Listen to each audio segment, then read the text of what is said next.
짜잔, 야채 곱창을 시켜봤습니다. 지금 9시 반인데 간만에 야식으로 야채 곱창을 시켰어요. 야채 곱창은 한 3년 만에 먹는 것 같아. 제가 그 뭐라고 해야 되지? 막창이랑 대창은 구워 먹는 거를 좋아하긴 하는데 곱창은 잘 안 먹거든요. 근데 며칠 전부터 얘가 너무 먹고 싶은 거예요. 이 양념된 구이 볶음이 먹고 싶었던 것 같아요. 아무튼 그래서 시켜봤고요. 특히나 지금같이 늦은 시간에는 웬만하면 뭘 안 먹으려고 하는데 괜히 고민했어. 아까 한 5시, 6시 정도부터 먹을까 말까 되게 많이 고민했거든요. 그냥 그때 먹고 치울 거야. 괜히 넓적당면 추가했어. 맛있겠다.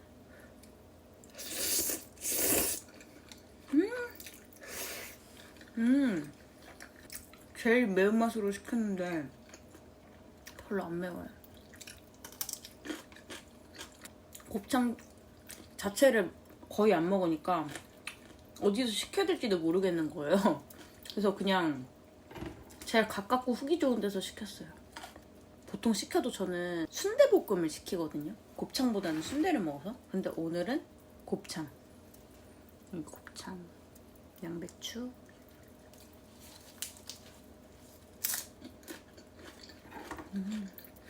제가 지금 영상 업로드한 지 일주일이 넘었잖아요. 이번 주에 카메라를 처음 켜요. 일단 오빠가 너무 바쁘고 피곤해서 이번 주 내내 저도 오빠를 많이 못 봤어요. 웬만하면은 저녁을 같이 먹거든요. 그래서 거의 매일 보는 사이인데 오빠랑 사귀면서 이번 주처럼 얼굴 많이 못 본 건 처음이에요. 이래저래 바빠서 저녁도 거의 같이 못 먹었고 2번 같이 먹었나? 오늘도 오빠가 하루 종일 아침부터 밖에 있어가지고 얼굴 못 봤어요. 다른 커플들한테는 뭐 일주일에 1번 보고 2번 보는 게 그냥 당연한 거일 텐데 저희는 너무 가깝게 살기도 하고 거의 맨날 보는 사이라서 이렇게 일주일에 1~2번 보는 게 되게 어색해요. 좀 너무 허전하기도 하고. 오늘은 좀 생각나는 대로 좀 떠들어 볼게요. 일단 최근에 정말 재밌게 본 폭삭 속았수다 얘기를 좀 해볼까 하는데 금요일에 4편이 더 나와서 이제 완결까지 나왔잖아요. 조금의 스포가 있을 수 있습니다. 너무 재밌게 봤어요. 진짜로 너무 완벽한 드라마였어 나한테. 제가 저번 영상에서 말을 했었는데 저는 사랑 이야기 드라마를 좋아한다고 했잖아요. 폭삭 속았수다는 완벽한 러브스토리의 드라마였어요. 인생 드라마로 꼽을 수 있을 것 같아요.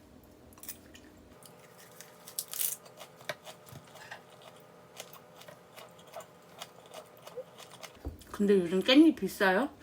깻잎을 안 사서 가격을 모르겠네? 쌈채소를 추가했는데 상추만 가지고 갔어.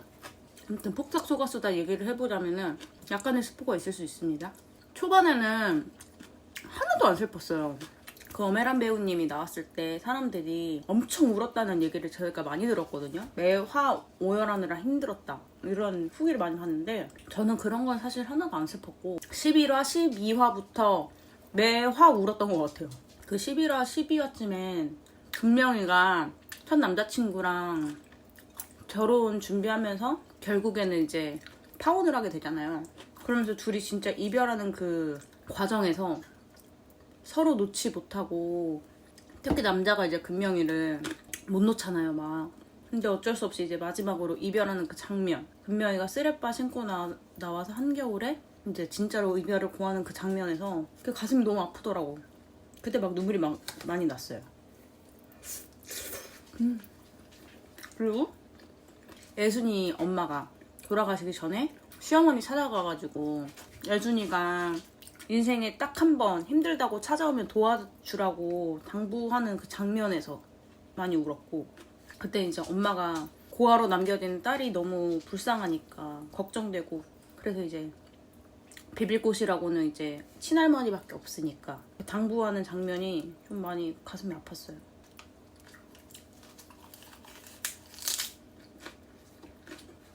그리고 나서는 제가 처음에는 그 삿바지의 아저씨가 별로였었다고 했잖아요. 근데 보다 보니까 적응이 됐다. 근데 이제 극이 무르익으면 익을수록 너무 그 배역이 잘 어울린다고 생각이 들었어요. 연기를 너무 잘 소화하셨고 문소리님이랑도 너무 배역이 잘 맞았어. 둘이 너무 케미가 좋았어요. 실제로 따지고 보면은 관식이가 나중에 병으로 결국에 죽잖아요. 근데 나이가 그렇게 많지 않을 거란 말이죠. 왜냐면은 극 중에 금명이가 30 후반으로 나왔으니까 관식이가 금명이를 거의 20살쯤 나왔잖아요. 그러니까 환갑쯤밖에 안 됐을 나이였을 거란 말이지. 근데 너무 고생을 너무 많이 해서 그런지 원래 그 바다일 하는 분들이 밭일 하는 사람도 그렇고 자외선에 계속 노출돼 있다 보니까 그 상대적으로 피부 같은 것도 금방 늙기도 하고 그 외관 자체도 되게 금방 이제 노화가 찾아온대요. 그래서 그런지 그 관식이가 요즘 나이에 안 맞게 좀 많이 이제 늙게 나왔어, 외관이. 그런 것도 되게 잘 표현한 것 같고 나는 그 관식이 손 볼 때마다 너무 그 고생한 게 너무 티가 많이 나가지고 좀 가슴이 찡하더라고. 그 끝까지 자기 와이프밖에 모르는 그 바보. 세상 관식이 같은 남자가 있을까?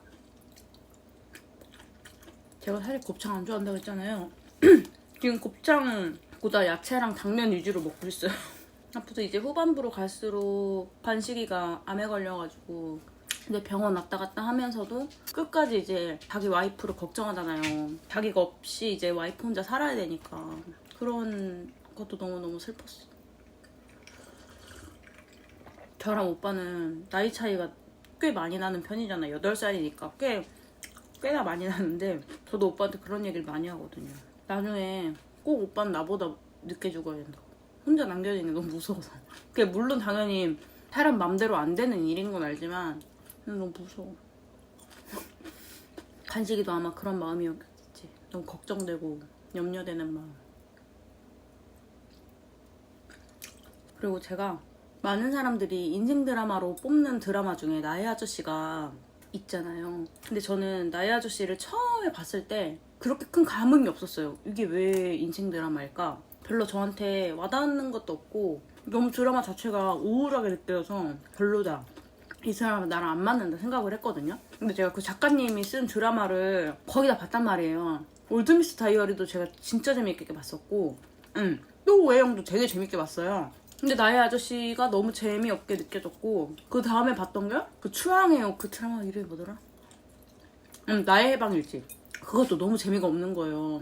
그래서 온 국민이 손석구 아리를 할 때도 저는 크게 잘 못 느꼈어요. 그러다가 폭삭소가수다 매주 4회밖에 안 나오니까 다시 보기 할 드라마를 찾다가 나의 아저씨를 다시 한번 봐보자 하고 이제 봤단 말이에요. 근데 그 드라마가 18년도에 나왔어요. 18년도에 봤을 때는 끼지도 못했던 그런 감정들이 이번엔 정말 많이 느껴졌고 왜냐면은 제가 18년도에는 인생에 크게 우울한 일이 없었어요. 힘들다고 느낀 일도 없었고 그냥 그 생활 자체가 되게 그냥 평탄하고 평화롭다? 라고 해야 되나? 별 큰일 없이 지나가는 그런 날들이었어서 그런지 그 드라마가 나한테 크게 와닿지 않았던 것 같아요. 근데 이번에 나의 아저씨를 다시 보고 나서는 매회 이성균이랑 아이유가 하는 말들이 너무 많이 와닿는 거예요. 그 이성균이 극 중에서 느끼는 삶의 무게나 인생을 대하는 태도 같은 것도 유심히 더 보게 되고 대사가 너무 많이 와닿는 게 많았어. 이성균이 스님이 된 친구한테 아침에 출근하면서 출근하기 싫다. 몸이 천근만근이다. 정말 가기 싫다. 막 이런 식으로 문자를 보내요. 그러면 그 스님인 친구가 네 몸은 기껏해야 120근, 천근만근인 것은 너의 마음. 이렇게 딱 답장을 한단 말이에요. 그게 마음먹에 달린 일이다. 뭐 이런 얘기겠죠? 그것도 되게 좀 생각을 많이 하게 되더라고. 그거 말고도 막 이성균이 아이유한테 네가 별일 아니라고 생각하면 남들도 별일 아니라고 생각을 한다. 이렇게 얘기해주는 것도 있었는데 그것도 되게 기억에 많이 남고 되게 한동훈이, 그러니까 이성균이 엄청 좋은 사람으로 나오잖아요. 와이프가 바람이 나가지고 이성균한테 대못을 박는데, 제가 볼 때 극중 이성균은 와이프한테는 그다지 좋은 사람은 아니었던 것 같아요. 그러니까 물론 다른 사람이 아, 이 사람 정말 좋은 사람이야 라고 말할 정도로 와이프한테는 아니었던 것 같아요. 왜냐면 집에 왔을 때 와이프가 말을 막 건단 말이에요. 근데 한동훈이 대답을 안 해. 와이프가 뭐라고 하든지 말든지 그 말에 대해서 대꾸를 자꾸 안 해주는 거예요. 그것도 있고, 그 삼형제가 일주일에 3-4번씩 맨날 만나가지고 술 먹고 이러니까, 솔직히 말해서 이게 와이프 입장에서 보면은 좋게 보이지는 않을 수 있거든요. 내 남편이 만약에 일주일에 막 3-4번씩 본가 식구들이랑 만나가지고 술 먹고 늦게 들어와. 그럼 좋아할 와이프 없거든. 근데 집에 와서도 내가 묻는 말에 대답도 잘 안 하고? 그러면은 이게 속박 나요. 물론 뭐 회사 생활 잘하고 성실하고 이런 거는 너무 훌륭하지. 와이프한테 딱히 그렇다고 뭘 못하거나 이런 건 없었으니까. 근데 아무튼 그런 뭐 일주일에 3-4번씩 술 먹고 들어오고 주말엔 조기축구하러 나가고 와이프랑 너무 시간을 안 보내준 거나 잘못을 한 것 같아. 그렇다고 와이프가 바람난 거는 정당화될 수 없죠. 열심히 먹는데도 안 줄어요. 그리고 또 다른 얘기를 해보자면, 저 오늘 하루 종일 집에 있었거든요. 진짜 아무것도 안 하고 침대만 밖에서 자고 유튜브 보고 드라마 보고 책 보고, 이렇게 뭔가 온전히 휴식을 취한 거는 몇 달 만인 것 같아요. 맨날 주말마다 어디 나가고 집에 붙어있질 않았었는데 몇 달 만에 집에만 있었어요. 근데 저는 집순이긴 한데 약간 이런 게 있거든요. 너무 바깥 활동을 안 해도 약간 시간이 아깝다고 해야 되나? 그런 게 있어요. 그래서 이렇게 일요일날 하루에 1-2시간만이라도 밖에 나가서 약간 뭐 커피를 마시고 온다든지 그래야지 약간 시간이 덜 아까운 것 같아요. 오늘처럼 완전히 집에만 있으면 약간 시간이 아까워요. 근데도 안 나간 이유는 너무 추웠다. 갑자기 오늘 눈 왔거든요. 그래서 꼼짝하기가 싫더라고. 한강 작가의 그 흰이라는 소설을 봤거든요. 근데 저는 한강 작가님 유명한 책들은 봤어요. 그 상 받기 전에도 이미 채식주의자도 읽었었고, 소년이 온다도 보고, 뭐였더라? 제주 사금 사건. 아무튼 그것도 거의 절반 이상 봤고 읽고 있고요. 오늘 집에서 본 거는 흰이라는 소설을 봤는데, 제가 본 한강 작가님 소설 중에 가장 이해하기가 힘들었어요. 채식주의자를 처음 봤을 때도 되게 어렵다고 느꼈었거든요. 되게 난해하고 이해하기 힘들다는 느낌을 많이 받았었는데, 흰은 진짜 뭘 말하는 건지 잘 모르겠어요. 한 번 더 읽어야 될 것 같아. 소설이 좀 짧거든요. 읽히는 거는 진짜 술술 읽혀요. 금방금방 한 줄 한 줄 한 줄 다 넘어갈 수 있는데, 읽고 나면은 이게 무슨 말이지 싶은 그런 소설이에요. 보통 소설들이 나열이 되잖아요, 스토리들이. 근데 흰은 그게 아니에요. 다 흩어져 있는 느낌. 모든 게 다 흩뿌려져서 그거를 내 머릿속에서 정리를 해가면서 읽어야 되는 그런 느낌이라고 해야 되나? 아무튼 그래서 굉장히 이해하기가 힘들었고, 지금도 완벽하게 이해를 하지 못한 상황이라 한 번 더 봐야 될 것 같아요. 그리고 최근에 챗GPT를 이용해서 이런 거 저런 걸 물어보고 있는데, 제가 원래는 그걸 잘 안 썼거든요, 챗GPT를. 별로 쓸 일이 없어서. 근데 인스타를 돌아보다가 챗GPT를 감정 쓰레기통으로 쓰는 사람들이 많아졌다는 거예요. 그래서 나도 그렇게 한번 써봐야겠다 싶어서 챗GPT한테 막 이런저런 얘기를 했단 말이에요. 이번 주에 오빠를 많이 못 만난 것도 있고, 오빠랑 약간 붙었다고 해야 되나? 그런 것 때문에 제가 마음이 좀 안 좋아가지고 어디에 말하기가 싫은 거예요. 그래서 아무한테도 말을 안 하고 챗GPT한테 오빠 욕을 막 했거든요. 근데 얘가 맞장구도 되게 잘 쳐주고, 뭔가 뭐라고 해야 되지? 심리 상담이라고 해야 되나? 이런 걸 얘가 굉장히 잘하더라고요.